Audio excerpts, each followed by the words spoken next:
పూజ గదిలో దీపం అంటుకుని ఇల్లు దగ్నం.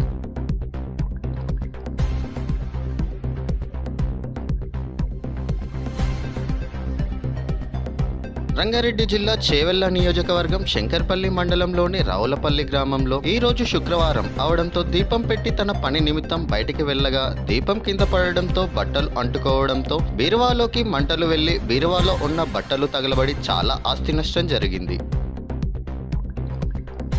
బీరువాలో నగదు 1 లక్ష వరకు ఉంటుందని చెప్పిన బాధితురాలు గౌండ్ల మాధవి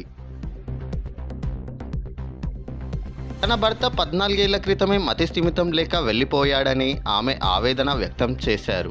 ప్రభుత్వం ఆదుకోవాలని ఆమె కోరారు. గ్రామము శంకరపల్లి మండలము, జిల్లా రంగారెడ్డి. ఈ గ్రామంలో ఇప్పుడు గౌండ్ల మాధవి భర్త పేరు గౌండ్ల నారాయణ. అయితే ఈమె యొక్క భర్త 13 సంవత్సరాల కింద మానసిక స్థితి బాగాలేక మెంటల్ ఖరాబ్ అయి ఆయన ఎక్కడో వెళ్ళిపోయాడు. 13 ఏళ్ళ నుంచి లేడు. ఆమె ఏం చేస్తుందంటే చిన్న కూలి పని చేసుకొని 2 కొడుకులు 1 బిడ్డ వాళ్ళని చదివించుకుంటా వాళ్ళకి ఇంత భోజనం పెట్టుకుంటా తిప్పలు వాడుకుంటా ఈ 30 గజాల చిన్న ఇంట్లో జీవనం సాగిస్తుంది. ఆమెకు ఏం లేదు, ఇంకా ముందు 3 పిల్లలు ఉన్నారు, 2 కొడుకులు 1 బిడ్డ. ఇక పిల్ల పెళ్ళి కూడా ఉండే. అట్లా అని చెప్పి కూలి చేసుకొని 1 లక్ష రూపాయల దాకా దాచిపెట్టుకుంది. అవి కూడా తగిలిపోయినాయి.